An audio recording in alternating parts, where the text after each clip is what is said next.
இந்த அகண்ட வான்வெளியில் பூமியில மட்டும்தான் உயிர்கள் இருக்குமோ அப்படின்னு நாம எல்லாரும் ஒரு புதிரோட இருக்கிற வேளையில ஒரு மர்மமான ஒரு நிழல் போன்ற ஒரு உருவம் நம்ம பூமிய சுத்தி வேவு பார்த்துட்டு இருக்கு. அந்த நிழல் போன்ற உருவத்துடைய வயது சுமார் 13,000 ஆண்டுகளுக்கும் மேலா இருக்கும்னு இந்த பூமியில உயிர்கள் தோன்றின நாள்ல இருந்தே அந்த நிழல் இந்த பூமிய சுற்றி வந்து நோட்டமிடுது அப்படின்னு வானவியல் ஆராய்ச்சியாளர்கள் யூகிக்கிறாங்க. அவங்க எல்லாருமே சேர்ந்து இதற்கு வைத்த பெயர் த பிளாக் நைட் சேட்டலைட். ஸோ இது எப்போ கண்டுபிடிச்சாங்க அப்படின்னு பார்த்தீங்கன்னா, மனிதன் ரேடியோ வேவ்ஸ் வச்சு டெஸ்ட் பண்ணியிருக்கப்ப நிக்கோலாய் டெஸ்லா முதல்ல 1899 அப்ப அவருடைய ரேடியோ சிக்னல்ஸ் வித்தியாசமான ஒரு ரிப்பீட்டடான பூமியில இல்லாதது மாதிரியான ஒரு வித்தியாசமான ஒரு ரேடியோ சிக்னல்ஸை கேப்சர் பண்ண. இப்படியான சிக்னல்ஸ் 1920 அப்படியே படிப்படியா அந்த ரேடியோ வேவ்ஸ் இன்க்ரீஸ் ஆக ஆக நிறைய கேப்சர் பண்ணது. 1960 யுஎஸ் நேவி அவங்களுடைய ரெடார்ல ஒரு சுத்திக்கிட்டு இருக்கக்கூடிய டார்க் ஒரு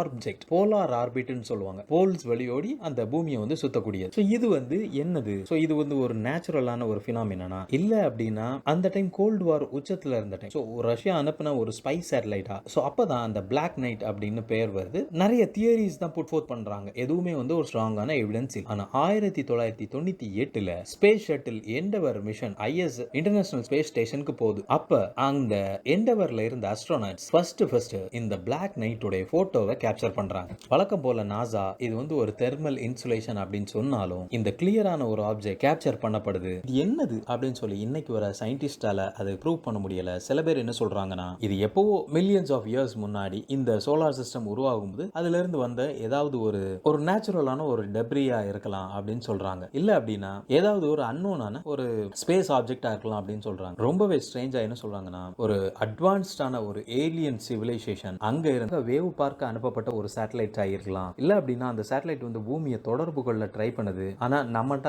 இன்னும் அந்த அளவு ஒரு அட்வான்ஸ்டான டெக்னாலஜி இல்ல அப்படின்னு சொன்னாங்க. பட் எதுவா இருந்தாலும் இப்போதைக்கு வர அந்த பிளாக் நைட் அப்படிங்கிறத அதை முழுவதுமா ஆராய்ந்து பார்க்க இன்னும் நம்ம அந்த அளவு ஒரு அட்வான்ஸ்டான டெக்னாலஜி இல்ல அப்படிங்கிறது தான் நிதர்சனமான உண்மை.